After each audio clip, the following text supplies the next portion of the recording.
game this past weekend. Sorry.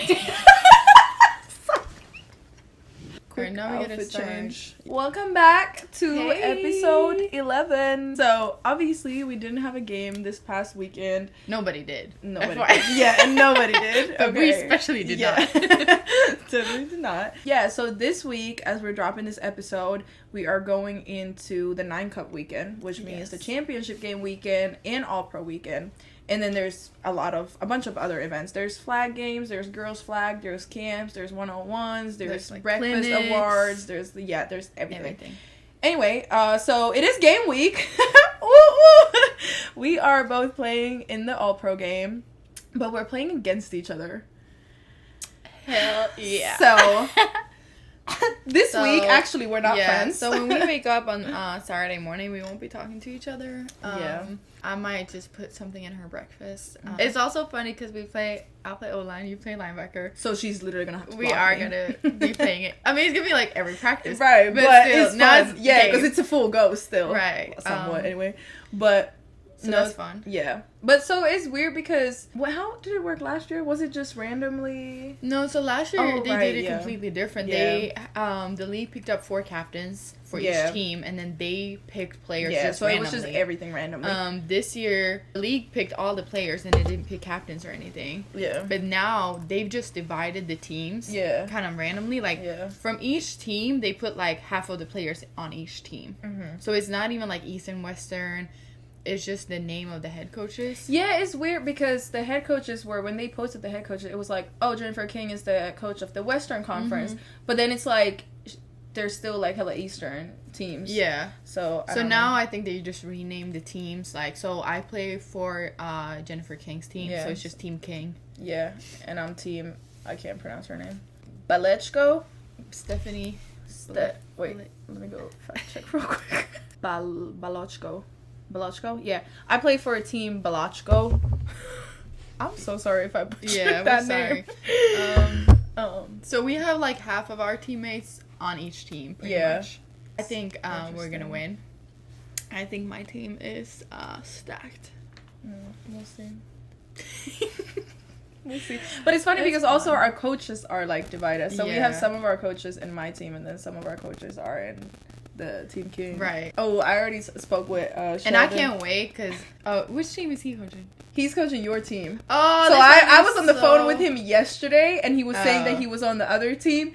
Bro, I already know how much shit he's gonna talk. Because one thing about Coach Sheldon, for those that don't know, he talks the most shit. Like, he But is... you also know Mike and Spencer are gonna talk the most shit too. yeah, It's gonna Spencer be, too, but Sheldon is always the Yeah. loudest. It's gonna be, It's and gonna even be our fun. like just our teammates. It's gonna be so Yeah. much. No, it's actually gonna be It's kind gonna of be fun going against each other. if we but- win. yeah. But anyways, Yes. So that's Saturday night. And then Sunday night is the championship game. And then we have also a flag team that plays Sunday Oh, before yeah. the championship game. We're not playing in it because we're not, flag players.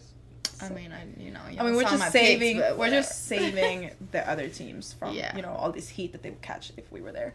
So We want to give other people a chance. Yeah. But honestly, I'm excited for this weekend. I feel like this is like obviously this is the biggest weekend for women's football yeah, in general. and it's gonna like- be everybody goes there, even people who not even like doing anything yeah, or participating Yeah. in any event, they're still gonna come out, watch, support. yeah, cheer. like how people just come to be fans and support right. their teammates. So playing this and- is definitely gonna be an exciting weekend, and also I'm excited too because now since they did that with all the teams, we get to play with our old teammates. yeah. From Houston, we get to play with Yeah. other people that from like other teams.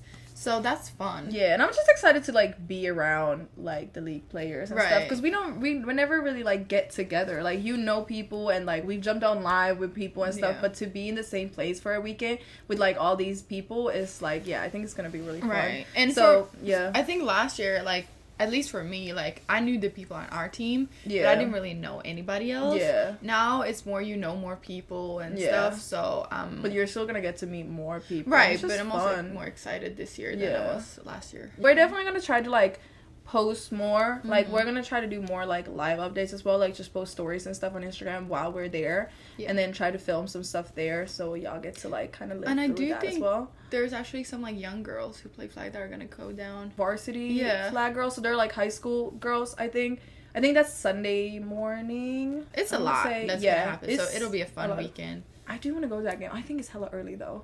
Yeah, but I really want to see that. I mean, it is at the Star, so and that's also exciting. We do have like on Sunday all the events. Friday and Sunday, all the events are at the Star in Frisco, and that's a really nice facility. Yeah. This year, so last year everything was at the Star, but this year all the Saturday events are at Louisville High School. So it'll be outside, so I hope the weather is good, but knowing Texas, it'll be hot as hell. And yeah, all the one-on-ones and camps and clinics and everything else will be like before the game, so it'll be like during the worst heat hour outside, and then we play at 7, but that's like kind of like how our normal games are. It's just gonna be a little I'm just glad we play at 7. Yeah, because last year the All Pro was like at it was 12. Sunday morning. And that could have not been in Louisville. That would have been terrible. So we're excited. It's gonna be fun, and it's also our last weekend. So basically this week is really stressful for us. We already started like packing a little bit, cleaning it out, because we have to like pretty much be packed before we go to Dallas, because then when we get back, like we literally leave like pretty much the next day. So we have to be like all packed before then. So this is like every year is the same. Like this last, like we always leave like right after championship game, so these last like 2 weeks are always just like super stressful, kind of. Not even like stressful, like, you know, oh, I gotta do this, gotta do that. I feel like I'm more like internally stressed about just like packing up your life again. It's like it's also like just like anxiety, like just leaving. And then because like for me, like my doors are like super open for when I go back home. Like I still need to figure out a lot of things for going back home and everything, so it's just a lot going on. And then I have to pack, but then you also want to see all your friends and you want to hang out with people as much as you can, but you also have to be home and like pack and everything. And then we never can fit our shit in our bag, so I was figuring out if we need to leave something and how we're gonna, you know, handle that. But that's another nice thing about this weekend. Now we really get the last weekend with, because a lot of our teammates are going to be there. Like all of our friends that we're close with are going to be there. It's going to be like the perfect like ending weekend. Because like, like even if we were here, like we could have like a team thing, but it's just nice to like go there and just kind of like be around everybody and shit before we leave. So that's that. This season we've gotten the chance to be a part of a lot of camps for girls who play like flag and stuff, and it's been really fun. And for me, it really got me like starting to think how important it is to get these girls start playing early, even if it's flag, because at least for us back home, there's barely flag for anybody, and especially not for like young girls. Like everybody plays with the boys. And just because what you can kind of tell, like playing in a women's team, how big of a difference it is getting a player in your team who's been playing flag or football since they were like kids, compared to having somebody starting when they're like 28 and up. It makes a huge difference. The thing is, because like there's also a lot of women who like come from different sports, so they are athletic, but it's such a difference being like football athletic and being another sport athletic, because you can be athletic, but if you've never played football, like running routes is like, and tackling and stuff, like you don't do that in other sports. So even if you're athletic, like to be able to have that specific like sport like athleticism, so like for girls to like be able to start playing flag at an early age and just learn how to run routes and stuff, like it's gonna make a huge difference when they grow up and they start playing in a women's football. Because you gotta realize, like, even if you've done sports, like football is, because people be like, oh, it's a contact sport. No, football is a collision sport. You like it takes a toll on your body. So basically you're doing movements that you might have been like running and doing all that, being shifty and whatever you did, but doing that while somebody who's twice your weight, taller than you tries to hit the shit out of you, that is where it becomes different. And I think you need to be used to getting hit and hitting like from a early and age I think too. Honestly, I'm not gonna say, because you can obviously be you could be the most like fit person in the world and you can still get injured, but I do think a lot of times, and this goes for both men and women that start playing football like later, it's a big injury risk, because your body is not, you haven't built up the strength, you haven't built up the strength to be able to take that kind of strain on your body. And also, even if you do play and you're at practice, it's hard for people because it's so important what you also do in the gym. And that's hard for, like, they might keep working out the way they did when they played, I don't know, soccer, track, whatever. It's not the same. Because even in the gym, you got to work out a certain kind of way to prepare your body for what's going to happen on the field. Right. And then one thing that I've realized, because every team, and I know you know this because we've been on the same teams, I feel like every team we've gone to, especially here in the States, but back home too, the hardest position to find players for is the O-line. Definitely. I think playing on the O-line, I can, like, say this without anything, but, like, on a lot of teams that I've been, O-line has been our weakest point, like, of the team. Because what's hard is, like, you can, on O-line, you need big people. Right. Or if you're not big, you need to be still hella strong. Yeah. And also, if you're not big, you need to have other things. You need to be quick, you know, so you can use, like, other things instead of maybe your size. Yeah. But the thing is, if you look at, like, I'm gonna just say, like, college NFL, you look at these men who are huge. They're fucking mountains. Yeah. They're, like, 300 pounds. But they move. They still move, They're fast as shit. And I feel like every year that you watch, like, the combine and stuff, they just get more and more athletic. I'm like, how are you moving at that speed with all that weight? Right. And that's something you can see in, like, NFL, how football has changed. Like, it used to be you just had big bodies. And they just, like, ran. Just power. Right. Like, powerhouse offenses. Now, you have a lot more speed. Yeah, it's a lot more pulling and stuff. Like, just athleticism. And also because you have... I think also all athletes in football have gotten faster. You got faster running backs, faster receivers. And to be able to block for them, as an O-line, you have to be faster. Yeah. And I think that is really hard when it comes to women, is finding women who are 215 plus pounds, who can move. Who can still move. In that way, or who are strong enough. Yeah. Because you can be big, and this is, I know a lot of people say, it don't matter if you're big, to be honest. Because you still need to be strong. Yeah. Because there are people who are going to be smaller and they'll still move somebody twice their size. Because they are stronger. Yeah, and that's the thing, because you're small for an O-lineman. Right. But one, you got so much experience, and so you know actually how to use the strengths that you have. And you're strong and you're quick. So that's why you're usually the pulling O-line. Because you're the more athletic O-line. But I think that it is like for women, like, if you are bigger... A lot of those women never did sports because they were never accepted into any sport because the options are like volleyball or gymnastics or soccer or something endurance sports where they necessarily didn't feel comfortable, which shit, I don't either.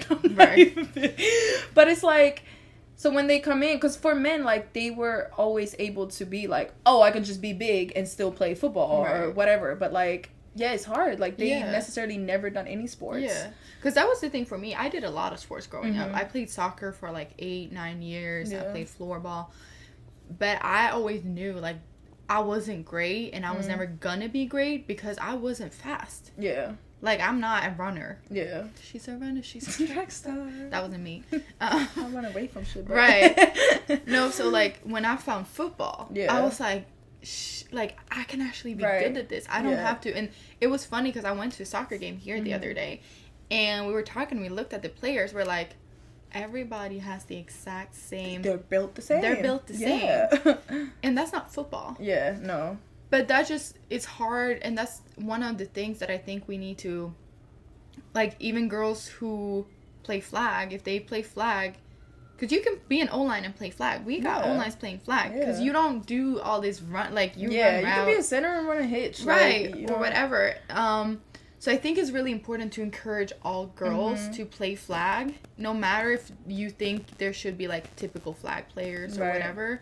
Because it is so hard recruiting girls in their 25 plus. Who are... going to be able to do what is asked for them, especially on the O-line position. And the thing is, because it is the same for, like, boys. Like, even my brother, like, he was, like, a bigger kid. And he started, because back home in Finland, like, football's not a big thing and whatever. So he would, like, play hockey. He would do other things. But he would always kind of feel somewhat uncomfortable because he was bigger than everybody else. And then he found football, and all of a sudden, everybody's like, oh my god, we've been looking for somebody like you. Like, we literally need you. And he just feels like, damn, like, I really fit in here. But the thing is, girls don't get to feel that. Yeah. Because you're just told that you're not a hockey player, you're not a soccer player. Like, they don't get to feel that, okay, I actually belong somewhere. So instead that they just don't do any sports. And the thing is, like, it's so important in general to do sports, like, even if it's not football. But I think also it's important, because it's important to do sports, that you get to do the sport that you love, because otherwise you don't get anything from it. And I feel like sports is so much more than just like, oh, everybody has to be athletic, or like you have to do sports to stay in shape. Like, the amount of like life lessons that people learn just playing sports, and a lot of girls don't get to do that because they can't play football. And that might be what they want to do, and they just don't get to do, and they're not interested in any other sport, or they're too big for other sports and they're just not being accepted to play. Right. And that's why they don't get to do sports at all. Yeah, either flag, or then, you know, being able to play with boys. And we were lucky enough to be able to play with boys, but there's a lot of girls who weren't. Like, we have teammates who tried to play in high school or middle school or whatever, and they were told no. Right, and that was definitely a thing for me. I played soccer up until I was 14, and that's kind of when you start, like, at age 14, that's kind of when they start, like, okay, these are the players that are gonna actually be good, and we're gonna put energy and effort into them. I wasn't one of them, and I know for a fact, if I hadn't found football, I would have quit playing sports at probably age 15. Yeah. And I'm just, like, sometimes I'd be thinking, like, what would that have done to me? Right, what would our lives look like? Right, and I don't think it would have been like, that would not have been good for me, because sport is where I can like get everything out. It's like express yourself. Right, that's your like safe place, your outlet. So for me, I'm just like, I can only imagine where I would, like, I can't even think about that. So that's something for me. I'm like, I'm so glad I did found football, because that made it possible for me to do all the things I've done, but just being involved in sports. Yeah. But with that said, obviously, and we do have so many great athletes who are O-line players. Like, in this league. Yeah. Oh, bro. Some of these O-line, like, some of these girls are... I hate to be a linebacker sometimes. Right. They be coming at me fast. You'd be like, and they're big. And I was like, first of all, I can't even see the sun no more. And I haven't even made my read yet. And they are fast. They are athletic. Yeah. We just need more. Yeah. And it's more like, where do we... And that's something I've had coaches ask me this season a lot. Where do we find these? And I'm like, I don't know. Yeah, literally, like, I don't know. So yeah, it's just something this season that's definitely the hardest. It is hard. It's really hard. And then another thing that you can notice also, having people start playing football later, is you can so clearly see if they've done sports before or not, based off their mentality. Yeah. And that's what I meant. Like, it's so much more than just being athletic. Like, it's literally life lessons. Because there's a lot of, like, women who didn't really get to do sports at a younger age that literally don't know what it means to compete. Who don't know what it's like being actually coached and stuff. Like, they'll take it, like, serious. Like, you know, they'll be sensitive at like a coach yelling at you. Like, no, if you did sports at a younger age, like, you would know that's normal and stuff. And even just little stuff like time management, being on time, you know, handling loss, like, or just keeping your head up, like, just little lessons of life. Right. And even another thing is, when you're a part of a team, putting other people before yourself. Like, you gotta be so unselfish, and that is hard. Like, even if you've done sport, like, sometimes you'll be like, what about me? Yeah. Put me at running back. No, I'm just kidding. Right. But like, you learn, like you said, so many life lessons. Yeah. And even leadership, all of that, working in a group, because that's also the thing. Like, even if you do sports, but if you do only individual sports, like, you don't ever learn how to work in a group. And then how's, like, if sports don't work out for you and you go into work life, you can't work with people. You literally don't know how to work with people. You don't know how to be on time. You don't understand what consequences are. Because obviously, if you're late from practice, you're running. We're all running. Yeah, so that's also how we learn accountability and stuff. Like, the amount of little things, like, you wouldn't even realize that you actually learn, and you don't learn if you don't get to do sports. And that's why it's important that girls get to play the sport that they actually want. Because you don't take those lessons seriously if you're just doing a sport you don't even like. Right. Because you don't care enough to give a fuck. No, I don't. Like, if I did another sport, if I played volleyball, like, no offense, like, people who love volleyball, but that's not me. Right. So if I played volleyball, I don't give a fuck. Right. Like, at the end of the day, I don't give a fuck. I don't give a fuck to be a great teammate. Yeah. Because I just don't care. And that's another thing that matters. Because, I mean, we've been in teams where we have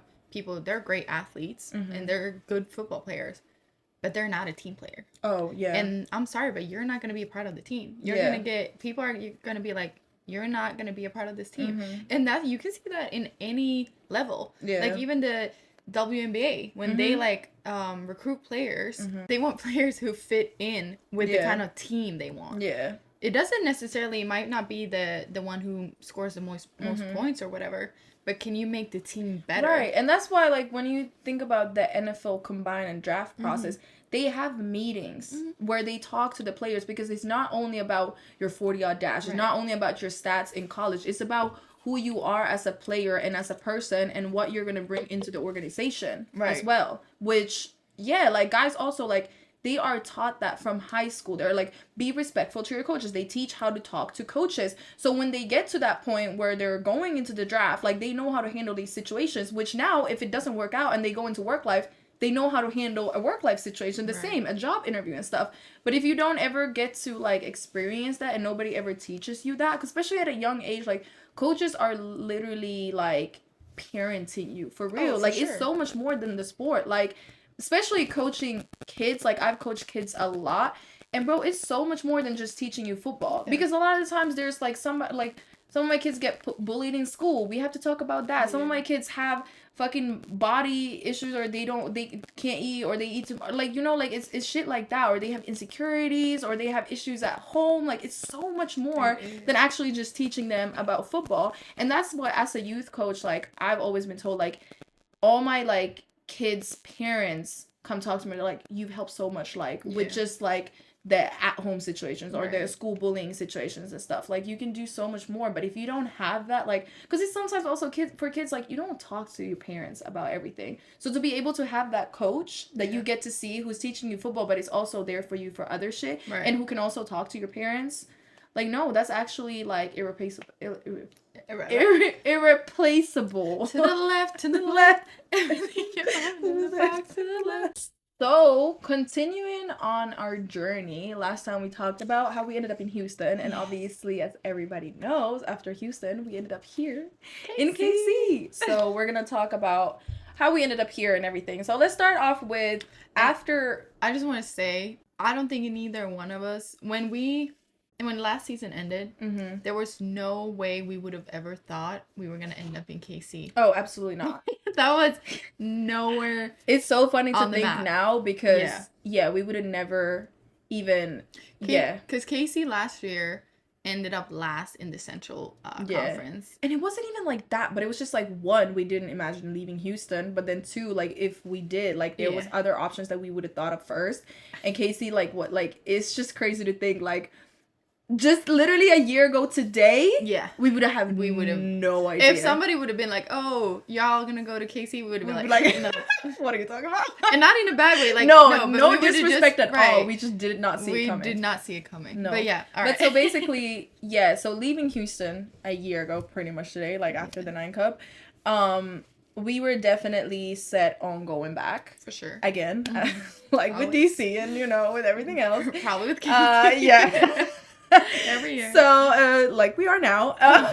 So we left Houston thinking we're set on going back. Like, we already started working on a lot of, stuff, and we started figuring out the visa process and everything on our end. So, honestly, like, even because we were set on it, and even though we were, like, confident in it, we still weren't really chilling, because we know how much it still takes, even if you already know a team.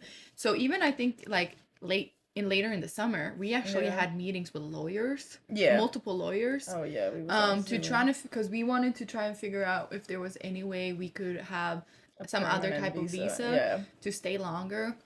So even like in just the end of the summer, only after being home for like 2 months maybe, we started having lawyer meetings.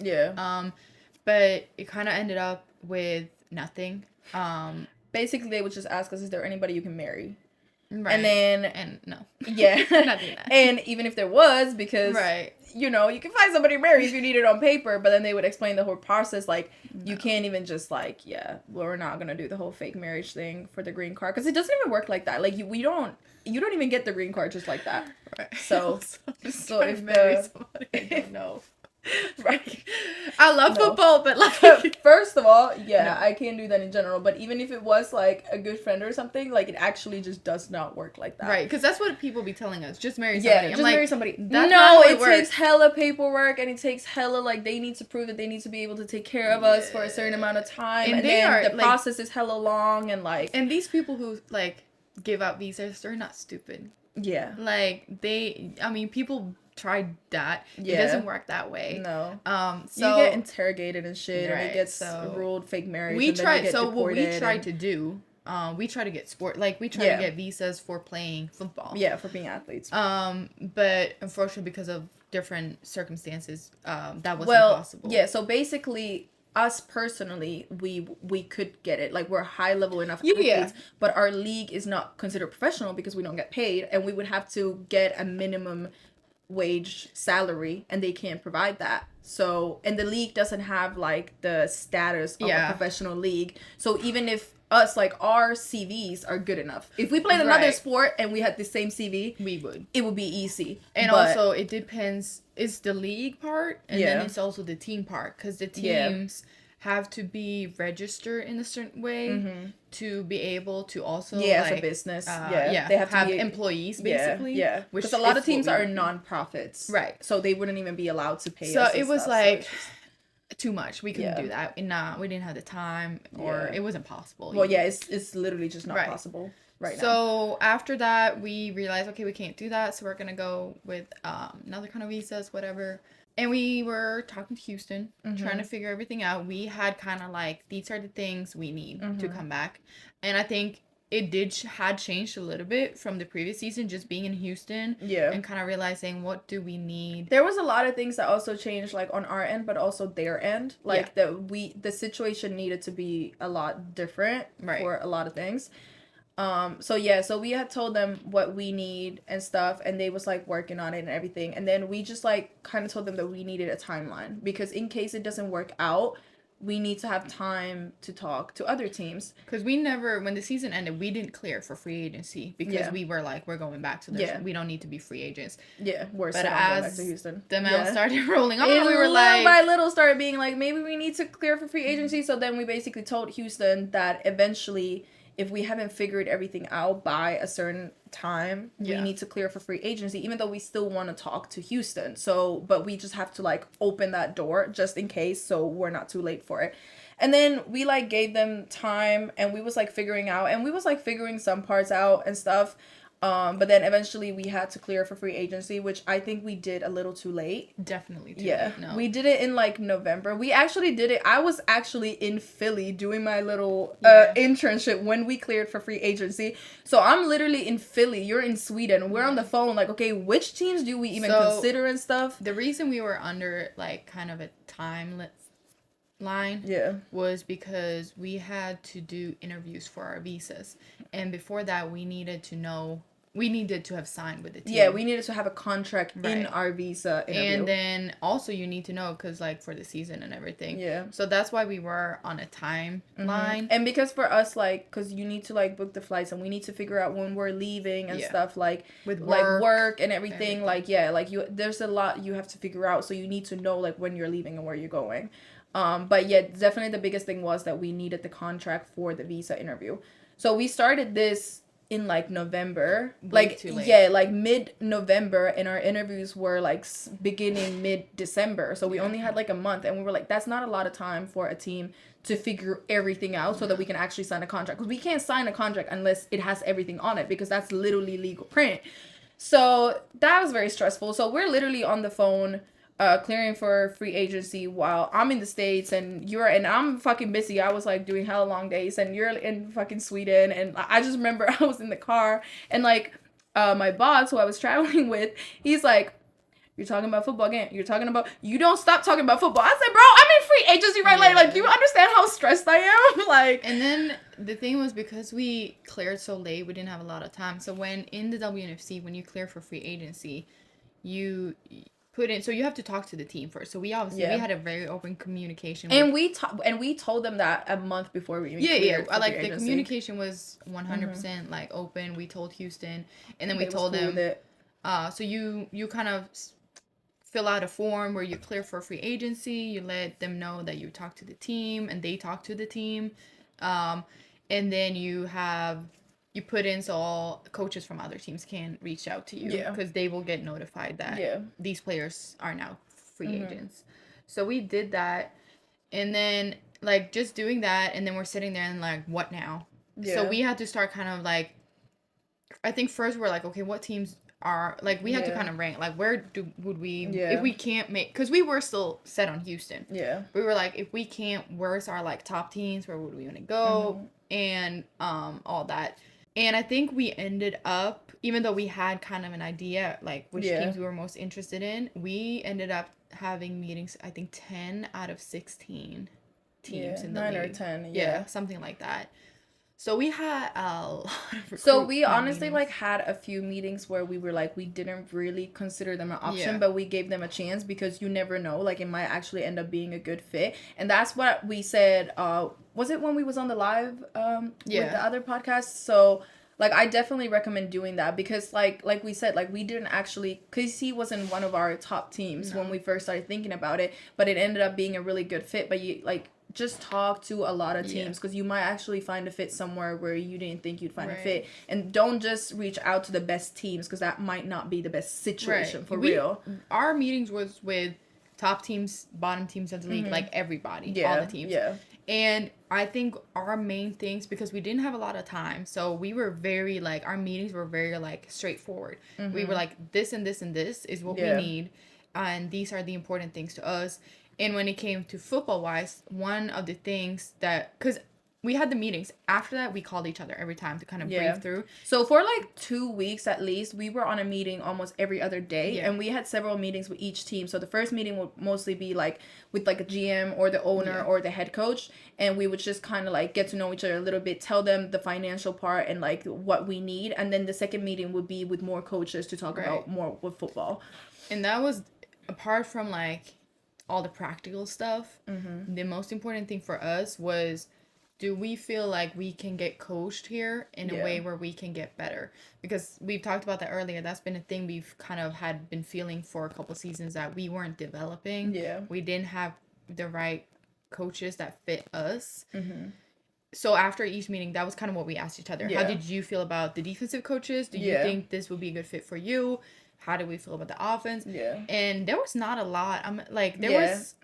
It wasn't a lot of options where we both liked both. Because we also did the meeting so that we were all in the same meeting. So I would also get to hear about the offense. Because then I already kind of hear like, okay, I know Ida's not going to fuck with this. Or I know Ida's heavy on this.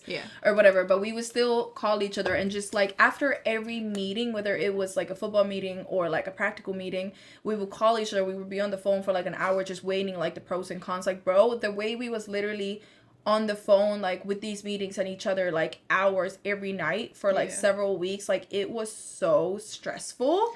It was, and I think time consuming. The stressful thing is also, so what kind of then started happening, there were some teams where I think we felt right away, we were like, this is not gonna work out for us, like we appreciate it. And we were, with all these teams, I think we were very blunt and very straight. We were very, as soon as we felt like this is not the fit, we would immediately let them know, okay, like we wouldn't like in the meeting, but we're like, okay, we'll talk to you soon. And then we get on the phone and we're like, okay, this is so not it. We would immediately tell them we appreciate that and we like this and that, but we can't work with this and that.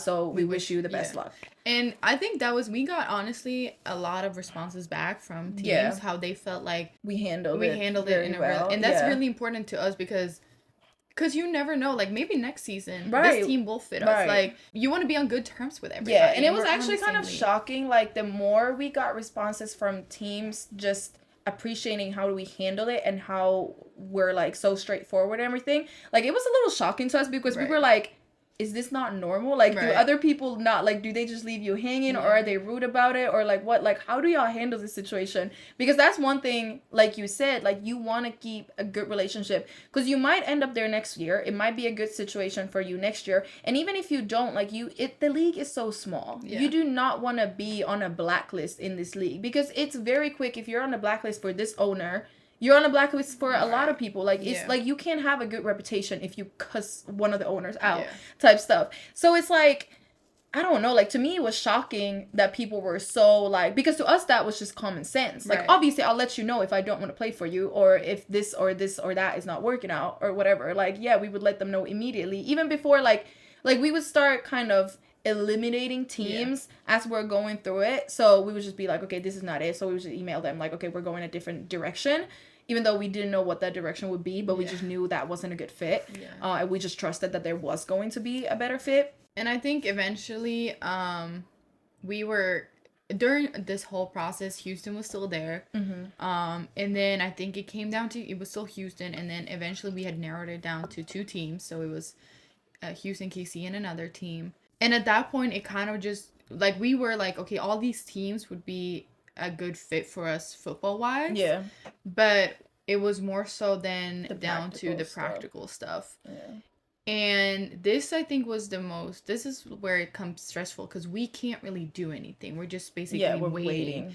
And even though I would say these teams really made us feel like they did want us, in this whole process, when you go through and you say what you need practically, the hard part for me, I think, is you have to kind of always argue for, I'm worth it. I'm worth this investment. Like, because it is an investment for the team. Yeah, it is. And it is really rough kind of feeling like you always have to argue for yourself being worth it. Yeah. That's what I really, like, had a hard time with. Because I'm like, I know, like, just bring me. I will literally just give me a chance. Right. Because every team that we've been, like, they've literally damn near, like, not begged us to come back, but basically begged us to come back. Because we do, like, it's not only, like, us as, like, players, but like we've said before, like, we are leaders. We do a lot of, like, behind the scenes stuff too. Like, we help with the organizational stuff and everything. So after the season, like, I think every team, and obviously, like, I can't speak for them, but, like, I do think they felt like it was worth the investment. So it's like, but then again, I don't blame them, because you obviously wouldn't know that. Right. Like, until you actually But I think that's the hardest part. And that's why I think we said that a lot in fall. I understand why athletes have agents. Yes. Because doing all this while also trying to, like, balance the work life, everything, figure your own shit out. Right. Like, literally, then you're going through, like, we all have shit going on in our lives with relationships, whatever the fuck else, family stuff. Like, balancing all of that is just, if you can afford an agent and you can work with an agent, I would definitely recommend that. Even though you still need to be in the meetings yourself. Yeah. But, like, you don't necessarily have to focus so much on all the other stuff or setting up the meetings. You get to just talk football, because your agent will figure out the practical stuff for you. And because it takes a lot on you mentally, and we had a lot of meetings or phone calls, you and me, where we both were like, should we just, like, say fuck it? Yeah. Like, do we just not go? No, we were literally almost like crying we were really close to just saying, we're not gonna go play in the States again. Yeah. Like, I can't. Or let's do it another year. Right. Like, this is not. Let's just stay in Europe. Yeah. So, I think this was the closest off season we've been to kind of just calling everything off. Yeah. But then eventually, Casey actually came along very late in the free agency. So we had started talking to, like, several other teams, maybe like 6 teams, not all the teams, when Casey came along. And then we were like, okay, let's, give them a chance, obviously, like everybody else. And we had a meeting, and we were like, okay, like, we kind of, especially when we had the coaches meeting, like, we were like, this actually seems like a nice fit. But we still wasn't, like, we was so, like, confused and open to kind of everything at this point. But I would say, like Ida said, like, we were eventually set with, like, Houston, KC, and a third team. And then eventually we figured out that the Houston thing wasn't going to work out. So we parted ways with Houston before we decided between these 2 other teams. And then basically KC had already, like, they finalized their offer for us. And then, like, for a while we were waiting for their offer, and then they finalized the offer, and then the other team hadn't finalized their offer yet, and we wanted to make sure that we make the right decision. So we asked Casey to wait for a little bit so we can see the other offer through, just to make sure that we're making the right decision and everything. And Casey was so understanding about it, because there's a lot of teams who would have just been like, no, like, you either sign with us now or you don't sign with us, like, take your chance. But they were very understanding, and they gave us, like, time. And then eventually, like, the other team, like, they were trying to figure it out, but we were just like, we need to know by a certain date, like, where we're gonna go, because, like, it's actually becoming really late in the off season and everything. So then we were just like, okay, we can't wait no longer. And Casey felt like a good fit for us. Yeah. So we were like, why would we not take it? Like, and I let's think not waste time. One of the things that we both felt with Casey, first of all, when we had the coaches meeting, I think they were the only team, because a lot of teams, they kind of want to act a little hard to get. But yeah, there's where they're like, oh, so like, why do y'all want to be here? Like, but one thing that the coaches, when we had the first, they're like, oh, we've watched y'all's film. Bro, we know y'all played this, you did that. Yeah, against like, Dallas, you made this play, and I was we were like, wait, hold on, y'all, and that just show. And I'm like, if they do this for a recruitment process, that is a really good kind of like preview of what it's going to be like in the season. They are going to watch our film. They are going to give us feedback.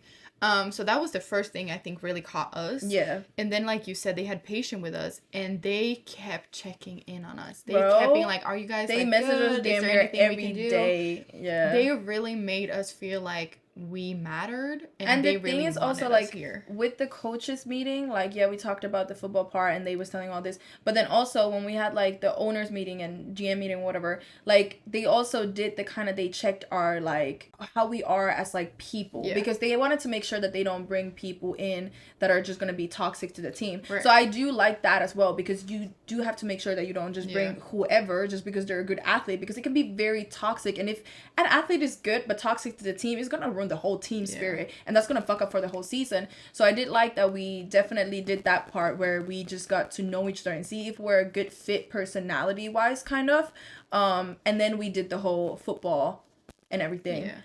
And I think, I mean, at the end of the day, this was definitely the right decision. Like we've had a really good season here, and I think both of us can say that the way we've been coached here, we haven't had that in a long time, neither one of us.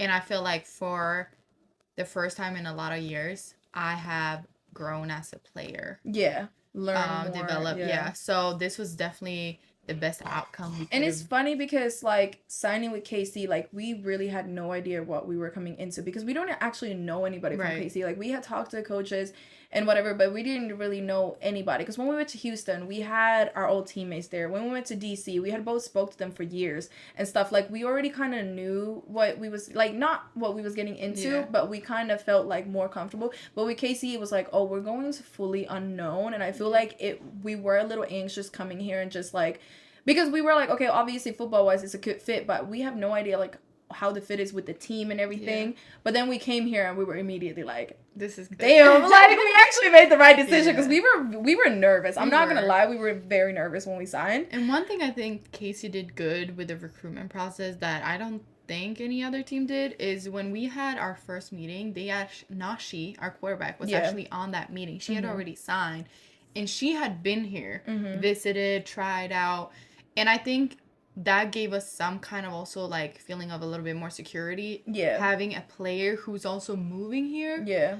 So that was pretty smart of them. And also Nashi, like in the first meeting, like she introduced herself and stuff, and she told us she played basketball overseas, so she knows what it takes to be in a whole new country. Like obviously we've lived here before, but in a whole new place, and you don't know anything about anything, and you're in a different country, and it's a different language and everything. So like to also know that we have that person that's already here and knows more than we do, but she also knows how hard it is being an overseas athlete. That definitely weighted a big part in it as well. So, and she kept hitting us up. Oh yeah, she was like us hella. Yeah, she even picked us up from the airport. Right, y'all good. Like she kept doing it. So it was good. But I think one reason also why maybe it was, I don't want to say like a tougher recruitment, but still, because like we talked about in an early episode, the more you do these things, the more you go about, you kind of know or figure out what you need to ask for, and this becomes more and more. Yeah, like you figure out more specifically, and it does get harder for the team to kind of get all of this. So I think that was one of the reasons, because a lot of teams, they were not prepared for us to be like, this is what we need. They thought we were just going to come and they didn't have to do shit. Yeah. And a lot of teams don't understand, like we said, like, they don't understand what it takes for an international person to be here. Like, a lot of teams don't even understand, like, how are we going to move around if we don't have access to a car? Like, States is not somewhere you can just walk to places and stuff. They just think, okay, we've tried. But they just think like, oh, okay, well, we have housing, and then you're gonna get taken care of for like practice and stuff. But like, how are we going to the gym? How are we getting to the gym? Like, how do you even have a gym set up for us? Like, do you have this and this? That? Who's gonna pick us up for practice? Where's the closest grocery store? Can we go to a grocery store? Like, you know, like it's little things like that. A lot of people don't understand that we actually we can't just walk to the store type shit, and they don't think about it because they're only thinking about football.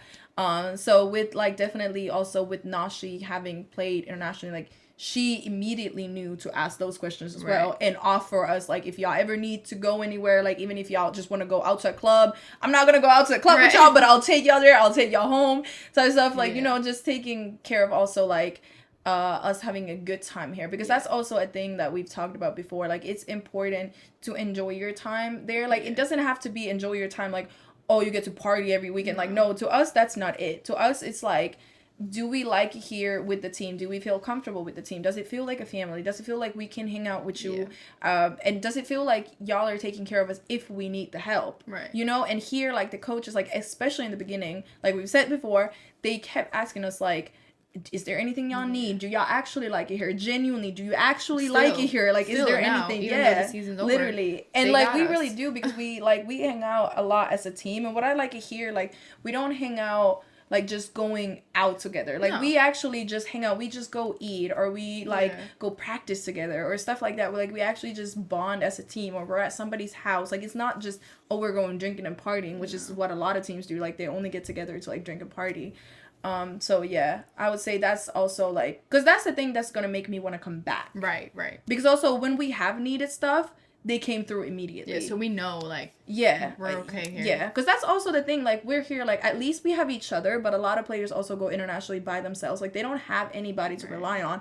But it's like if I need help here, like we're both as clueless when it comes to certain shit. So like, do we actually get the help? Because even when it comes to like medical stuff, like we have to go to urgent care or something, like we don't necessarily know everything, even though we've been here before, but like it works differently in different states and everything. So to be able to just ask somebody for help, like where should I go? How should I do this? How does this work? And everything comes through immediately. Like that's just like something that you're comfortable coming back to for sure.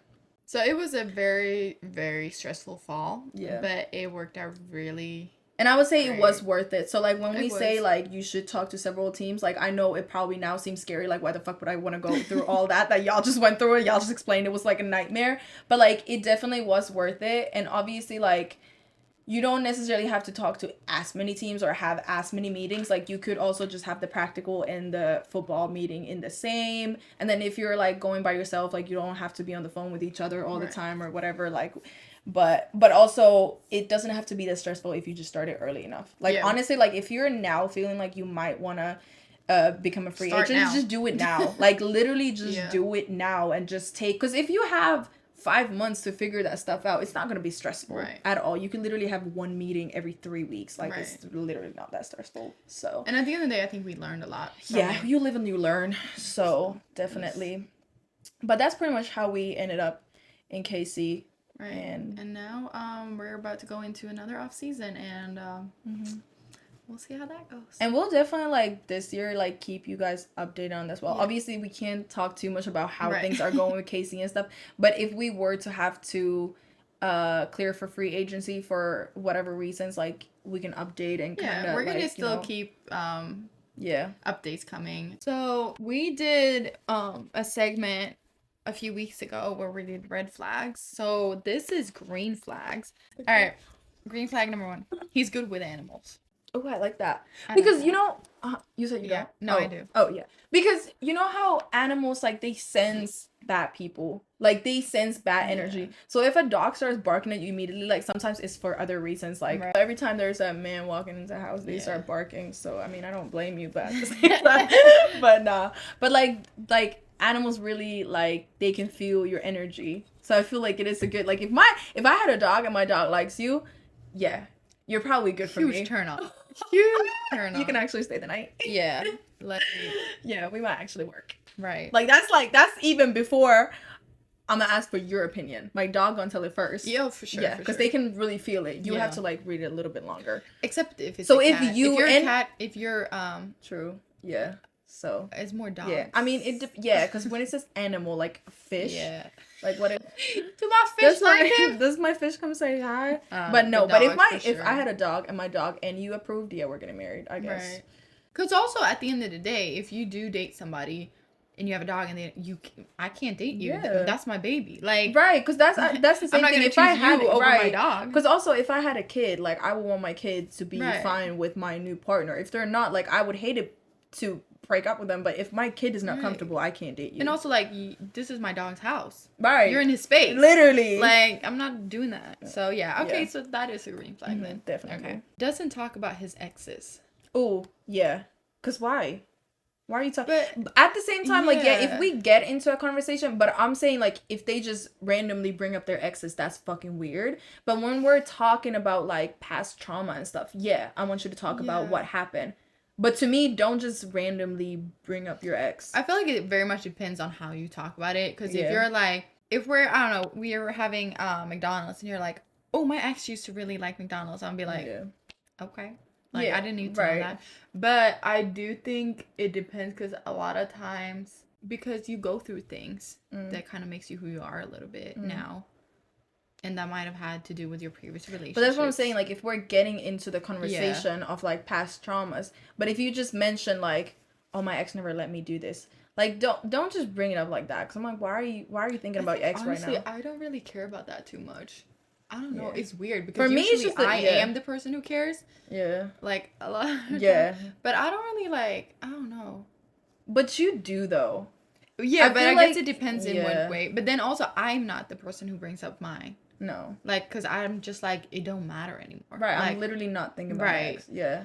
So it depends very much like how you. If I do, it's literally to explain why I feel some type of way about a certain situation, or like how it's related to my past trauma, or why something you do is triggering because of what I went through with them. But I don't think it's like if they do mention, I don't think that's like a. I mean, I think generally, I don't think it's a red flag necessarily if they like mention their ex, unless they keep mentioning or saying like, oh, my ex used to like. If you mention like your ex used to like something, I would just be like. Yeah. Like, it's more so if they say something like, oh, I feel like my ex never wanted to do this, so it's fun that you do want to do this type shit. Like, that's okay, but... It depends how you bring it up, in what context, and, like, what are you talking about. But to me, it's definitely a green flag if you don't just stay mentioning your ex. But yeah, if we get into a conversation about shit, And then it's hard, because sometimes you be dating people, or, like, if they have kids, their ex is gonna... Right, it's... Be a topic around conversation. But green flag, if they can plan a date. Oh, yeah. Big green flag. Just pick me up, take me somewhere. Right, because just let me know how to dress. Listen, if you say, hey, be like casually dressed and be ready at 5. Yeah. Baby! Shit. Okay. That is definitely a green flag. That is a turn on. And like, I literally don't even care if you were taking me to go sit on a park bench. That's the thing with us too, because we are always so shocked when we see all these stuff like, oh, you took me to Cheesecake Factory, like, what a fucking bum. Like, bro, I don't give a fuck if we go for a walk. I went to Cheesecake Factory the other day. Fuck, I would go there definitely. Right. And I was like, I've never been. Yeah. Let me go. I want to see. No, but I'll go for a walk and just get ice cream with you. Like, literally, even a walk, like, that's nice. Y'all just get to talk. Because a lot of people, like, I'd rather go for a walk and talk than to go to a movie and just shut the fuck up. Like, how are we getting to know each other? Right. But or even, like, I'd rather, honestly, if we go on a walk and it's, like, nice, than just being at a fancy dinner. Because I was like, that's not really me. No, it's not. And it's, like, I don't know. It's just, like, I'd rather be in, like, a more chilled environment. Right. And it's nice to go to dinner sometimes. But I feel like I like the balance of, like, okay, we'll go to dinner, but then we'll also go to the park. Like, but or it's just do something the fact fun. That you're, like, oh, yeah, just planning it. You're just planning it. And, like, you could literally tell me, put on a sweatsuit. We're going to Sonic and getting ice cream. Yeah. Cool. Bet. Like, okay. Pick you up at 8. Like, yeah. Like, so, no, if that's you can plan... Because also it shows that you care and you want to spend time with me, even though we... And like, you're excited to spend time with me. No matter what we do, you're just like, I want to be with this person right now. Yeah. Huge turn on. Yeah, definitely. All right. Green flag, if they introduce you to their families immediately. Oh, no. Hell no. No, that's a red flag. That's a red flag. That's the reddest fucking flag. Because how many bitches have you introduced? Because at the same time, like, even if you feel like I'm the love of your fucking life, but if it's been 2 weeks, how the fuck would you know? Like, why would you trust that? And I feel like it's one thing, I think it's nice if, like, if you're close with your family. Yeah. If some, like, or it could, not your entire family, but maybe, like, your mom, your dad, or even a sibling, whatever, cousin, whatever. Maybe they just know that you're seeing someone or you're seeing me. but we don't need to be like introduced. Right. No. Because like I feel like a lot of times, at least for me, like my parents know that I'm dating somebody. Yeah. But I'm like, you're not introduced to go to dinner that's together. What I'm saying. I'm not gonna have you all like meet. Nah. Because I don't want my family to just meet anybody. Like no. Exactly. Like to me it's, and the thing is like, even like I said, like even if I feel like I want to be in a relationship with you, I'm not introducing you until we are, because I need to be sure, because I don't want to just bring just whoever. Like I can't even be sure if you are the person that I think you are, because people be fucking lying. Like what the fuck? Like it might take me 3 months to figure out what type of person you actually are. And then I'm gonna be honest, because some people's families are horrible. Yeah. So if I'm not sure that I really like you, and then I meet your family and I'm like, I don't want to be part of this family, I'm a end it. So if you want to make sure, like, have me fall in love first. Then I'm already stuck. So I'm gonna be like, fuck it. I mean, I'm in love with this person, so I'm gonna deal with it. But it's different. Like my mom has like met people that I've dated, but it was like, because I lived with my mom and I brought them over, or like they met at an event or something. But it wasn't like, I introduced them. But if you're like it's also like, I'm not gonna hide them. But if you both come to my game, like y'all can say like, you know, but like even then, like I don't be telling my mom like, I'm kind of seeing somebody or whatever. But she just kind of figures out if she sees me talking to some person or hanging out with a person like several times, like she just kind of figures it out. But then eventually, if I get in a relationship, then I'll be like, okay, let's go to dinner and actually get to know each other type shit. So I don't mind meeting them, but not like, we're introducing. But like, if I just see your mom around or your siblings or like. But no, we do not need to introduce. No, somebody. We don't need to make it a whole big thing soon. Like, no. Take your time. Yeah. Green flag if they have a job. This is like, I'm like, how's this even and this is where green flag is supposed to be something kind of plus. Right, and this is, but this is the thing. And I've been thinking about this. I've had a conversation about this. The bar is so fucking low. Literally. The bar, and this goes for women and men. Yeah. The bar is like in fucking hell. At an all-time low. Because I feel like having a job, that's not a green flag. That's a bare minimum. Right. That is literally just like what everybody's supposed to do that. Like I understand like sometimes you don't have a job for a while and that's okay. Yeah. But it's like, that's not a green flag to have a job. Right. Or like for us, like obviously when we're here, we're not working. Or we're working part-time. Right, or whatever, but we're not, we don't have a job here. Yeah.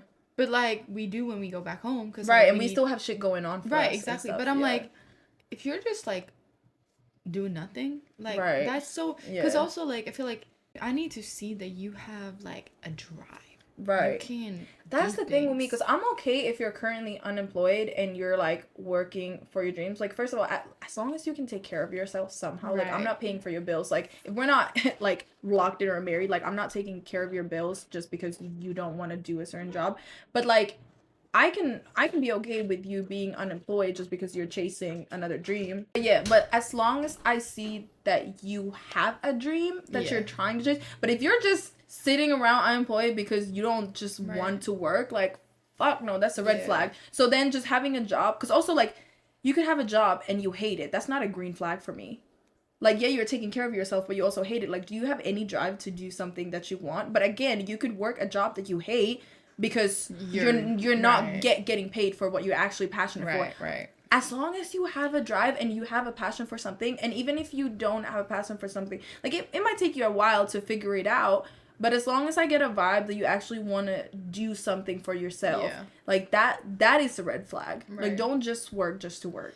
And also, but this isn't a green flag. This should be bare minimum. That's just and that's life. What I hate, that it has become a green flag. Because literally, that should be the bare fucking minimum. That's just life. Like, that's not a green or a red flag. That's just life.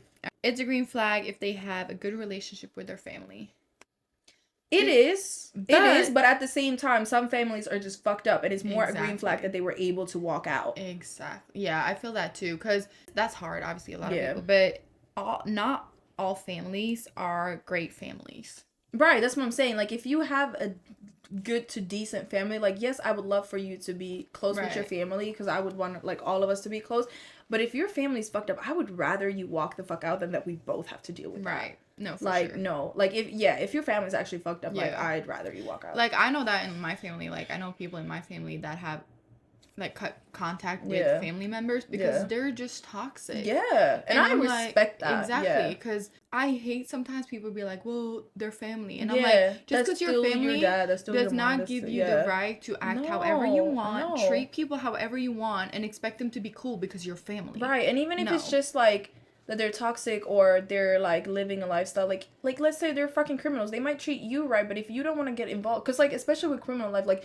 you can get involved even without getting involved, like they could be good people to you, but if they keep dragging you into situations, they keep dragging you, like you go out, every time you go out they're in a fight, you're in fucking jail because you were just with them type shit, like they're not necessarily bad people to you, but they keep dragging you into situations, like you need to cut that shit out. So I respect if you respect yourself more than the relationships. Right, because I'm definitely like that. Like, I have family members, and I'm like, so if you treat me with disrespect, I will cut you off. I don't care for family, because I would do that with a friend too. Yeah. If you're not treating me how I'm treating you, or you're disrespectful, I don't care that we're family. Yeah. Because that doesn't give you the right to do shit. No. You or still then need at least be respectful and all that kind of shit. And even if it's not cutting them fully off, but like set boundaries. I'll see you at Christmas, but that's we're not gonna be more than whatever. No. Yeah, I definitely respect that more. But yeah, like personally, like I would like to be in a relationship where they get along with their family. But also I don't want to deal with no bullshit if the family's not nice. Right, and I don't want to see my partner being treated bad or feel like shit because they're keeping family members. I don't want to hear you vent to me like obviously if you're my partner I might listen to you vent every day, but like if you're venting about your fucking family every day, like that is not healthy. That's not okay. All right, it's a green flag if they don't have an OnlyFans.